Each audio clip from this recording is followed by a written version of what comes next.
រឿងឪពុករកូនប្រសា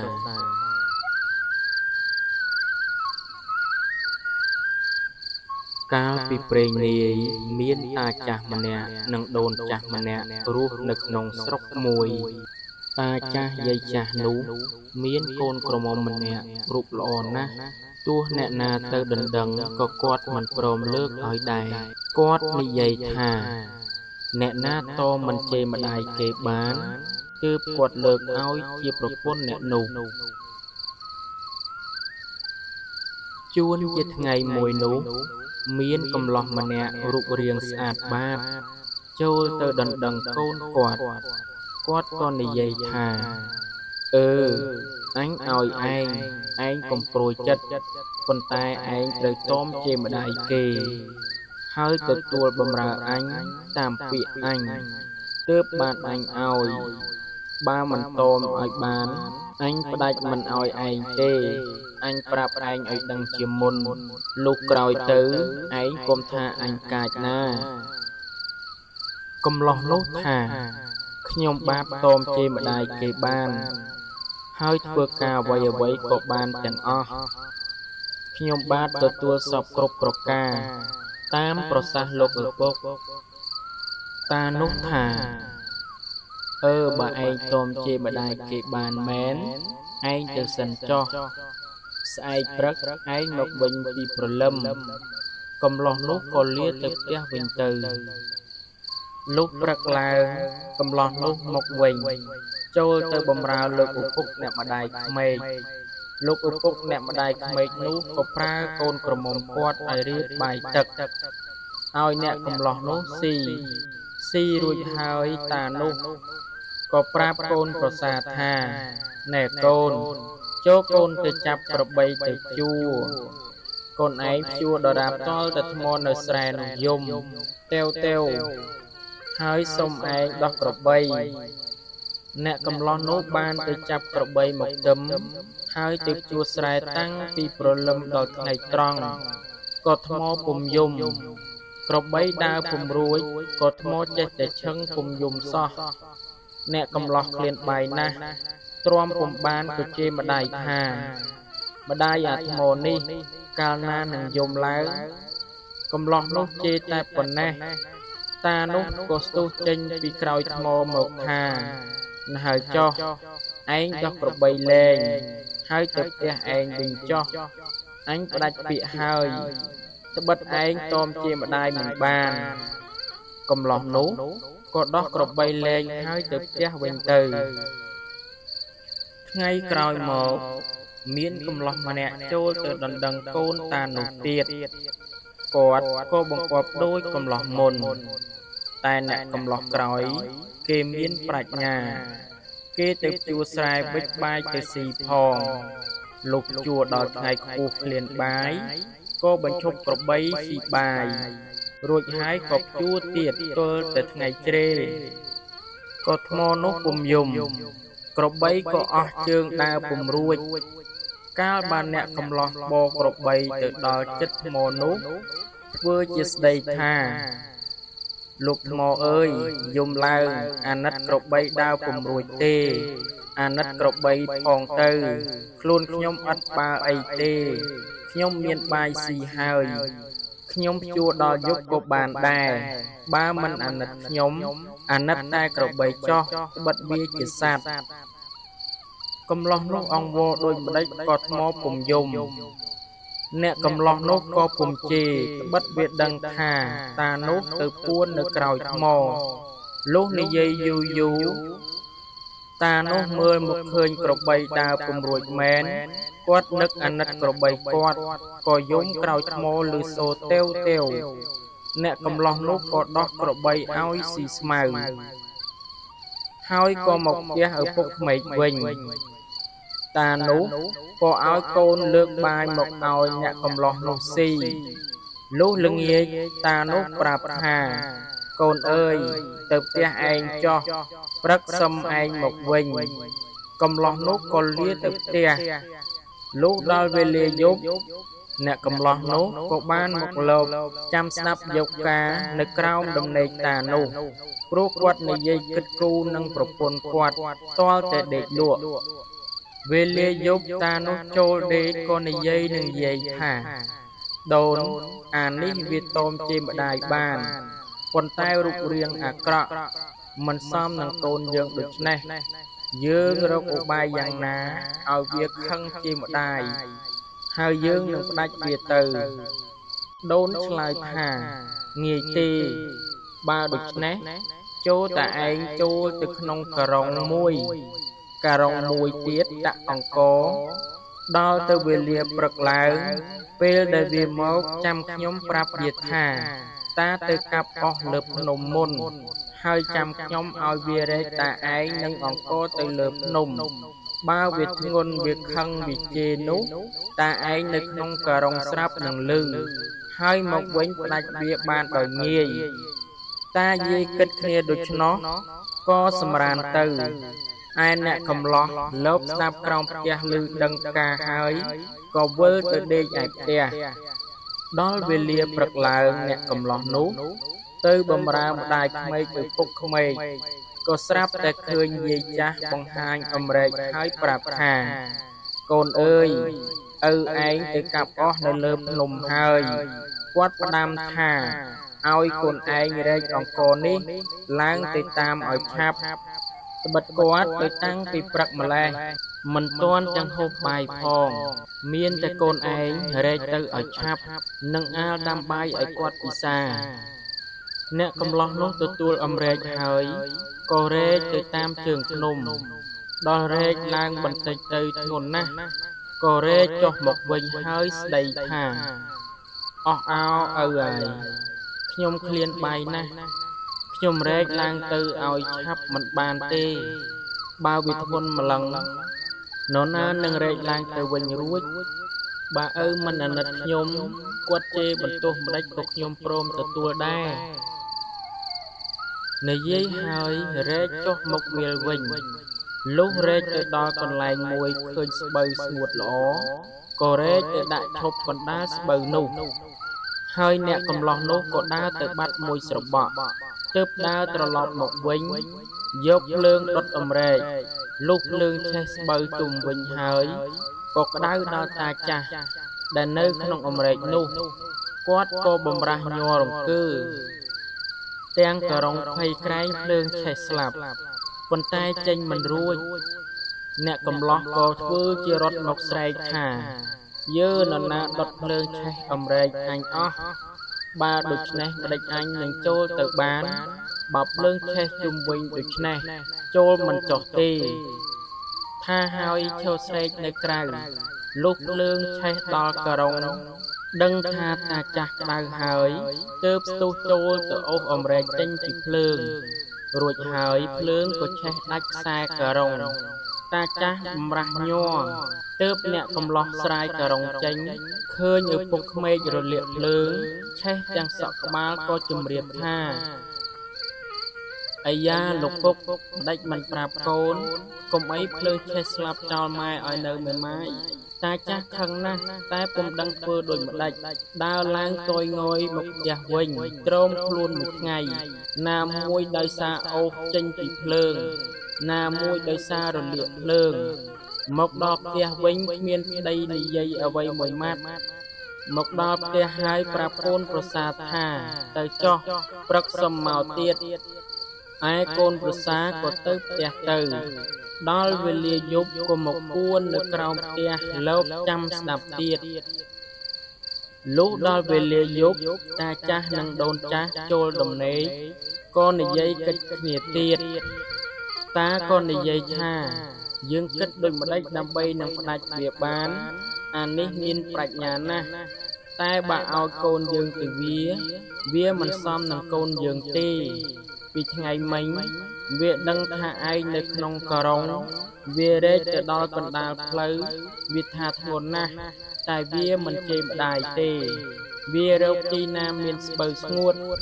វារែកអំរែកទៅដាក់កណ្ដាលស្បូវហើយវាដើរទៅរកភ្លើងយកមកដុតជុំវិញលុះដល់ភ្លើងឆេះវាធ្វើជាស្រែកថានរណាដុតភ្លើងនេះឆេះអំរែកវាអស់ហើយវានៅឈរស្រែក មិនចូលមកទុកទាល់តែភ្លើងឆេះរលាកឯងអស់ទើបបានវាចូលមកអូសឯងចេញអញភ័យណាស់តែចេញមិនរួចព្រោះវាចងមាត់ក៏រងជាប់អញរលាកអស់ទាំងខ្លួនឥឡូវនេះយើងគិតដូចម្ដេចនឹងផ្ដាច់វាបានយាយថាឥឡូវនេះយើងគិតថាតាឯងធ្វើម្ចាស់ឲ្យវាធ្វើជាឆ្កែនាំទៅបណ្ដើររកអណ្ដើកឲ្យវាដូចឆ្កែបើវារកអណ្ដើកមិនបានឬវាបោលមិនទាន់ទេនោះយើងផ្ដាច់វាបានតាចាស់ថាដូនគិតដូច្នេះត្រូវអញ្ចឹងព្រឹកអញធ្វើដូចជាឯងថាតាយាយគិតគ្នាហើយដេកទៅឯអ្នកកំឡោះនោះស្ដាប់ដឹងការអស់ហើយវិលទៅដេកឯផ្ទះវិញដល់មាន់រងាវទើបពុនអណ្ដើកយកទៅចងទុកក្នុងគុម្ពពោតវាលស្មៅឯនេះឯណោះពាសពេញតែវាលដែលតាចាស់គាត់គិតទៅរកអណ្ដើកនោះហើយវិលមកផ្ទះដេកធ្វើប្រងើយទៀតលុះព្រឹកប្រហៀមឡើងចៅនោះទៅដល់ផ្ទះឪពុកក្មេកម្ដាយក្មេកឪពុកក្មេកម្ដាយក្មេកក៏នាំកូនក្រមុំគាត់រៀបបាយហើយយកមកឲ្យស៊ីរួចហើយក៏ប្រាប់ថាកូនឥឡូវនេះយើងទៅបណ្ដើរអណ្ដើកប៉ុន្តែយើងគ្មានឆ្កែកូនឯងធ្វើឆ្កែទៅធ្វើម្ចាស់បើទៅរកក្រែងបានមួយពីរយកមកស៊ីចៅនោះឆ្លើយថាបាទ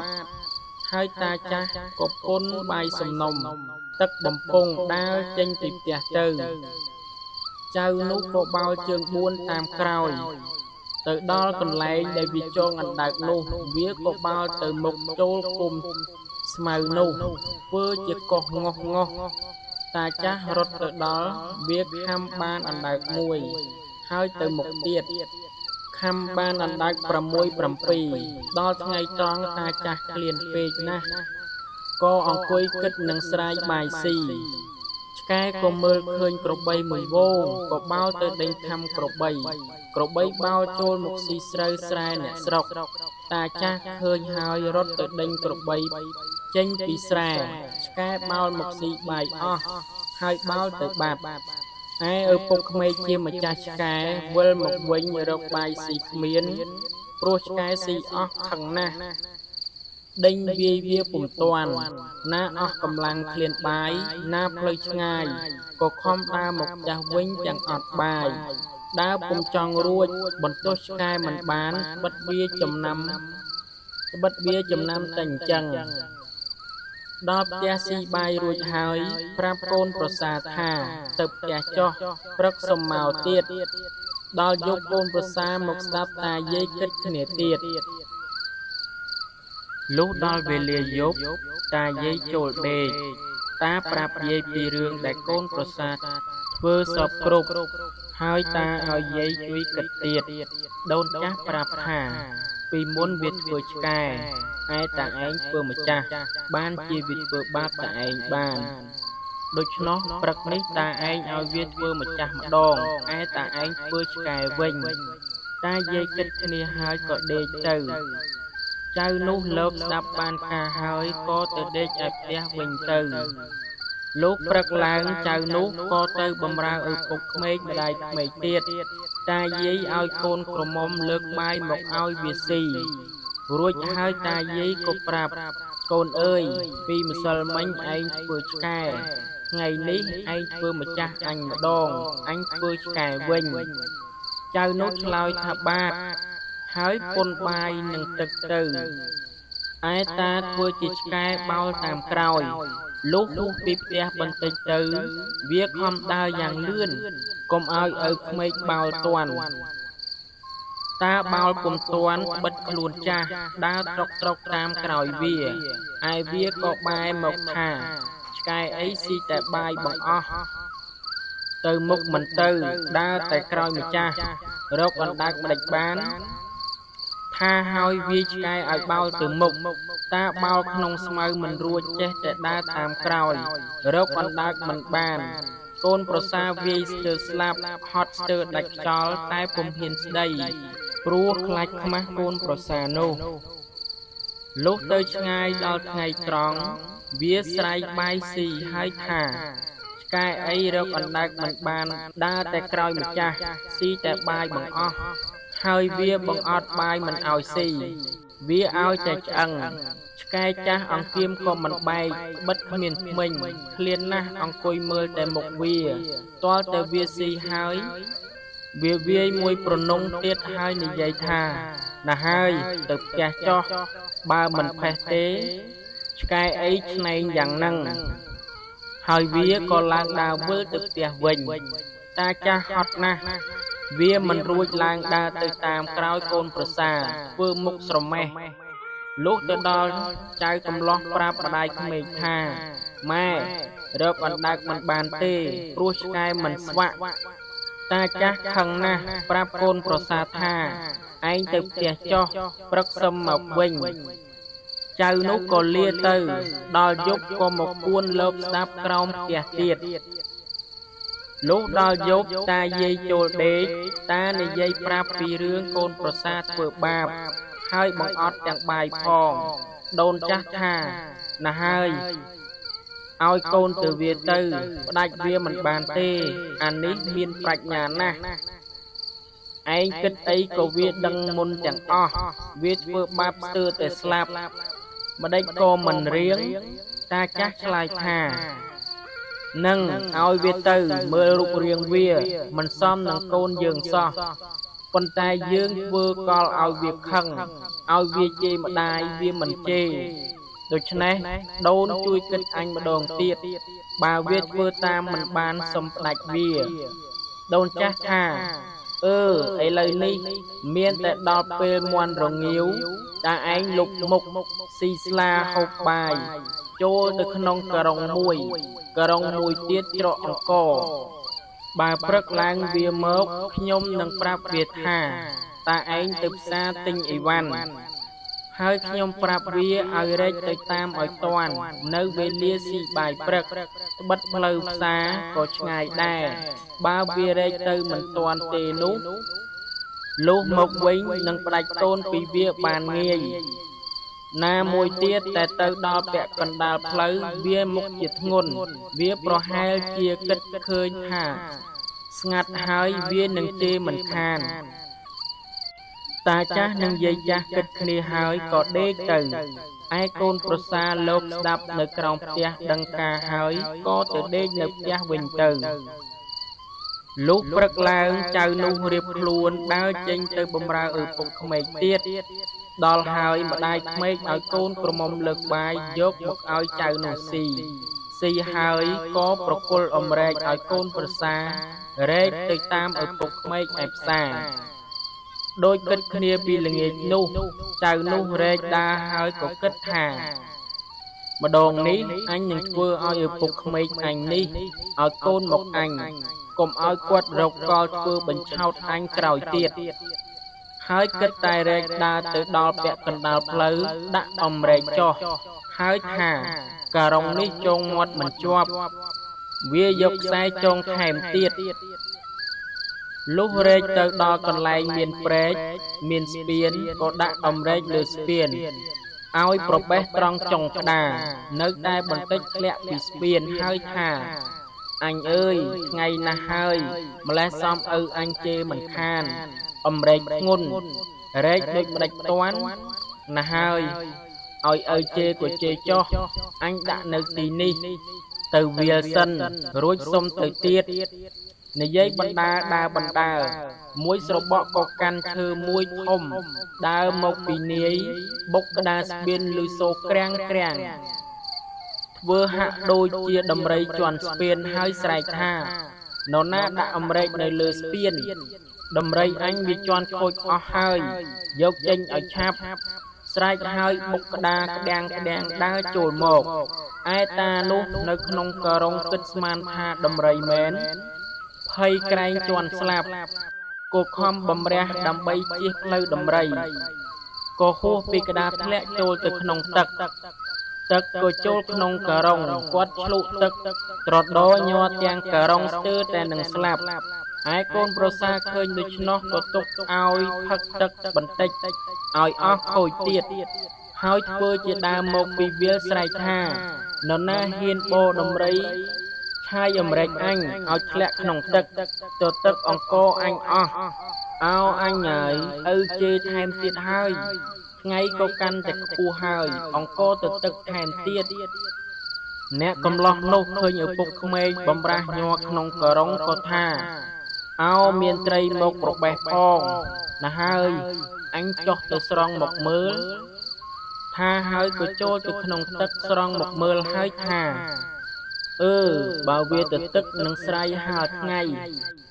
ហើយរែកយកទៅឲ្យម៉ែធ្វើនំបញ្ចុកឲ្យឪថាហើយស្រ័យមើលឃើញតានៅក្នុងករុងក៏ថាឪហើយម្ដេចមិនស្រែកប្រាប់ខ្ញុំកុំអីស្លាប់ទៅហើយគេបោដំរីមកពីណាមិនដឹងគេឲ្យដំរីឆាយធ្លាក់ទៅក្នុងទឹកតាឮហើយឈរដើរវិលមកផ្ទះវិញមិនមានស្ដីអ្វីមួយម៉ាត់មកដល់ផ្ទះហើយក៏អស់ចំណេះពុំមានគិតអ្វីទៀតក៏រៀបការកូនក្រមុំឲ្យទៅអ្នកកំឡោះនោះទៅនិយាយយប់ខ្ទប់ព្រៃនិយាយថ្ងៃព្រៃមានត្រចៀក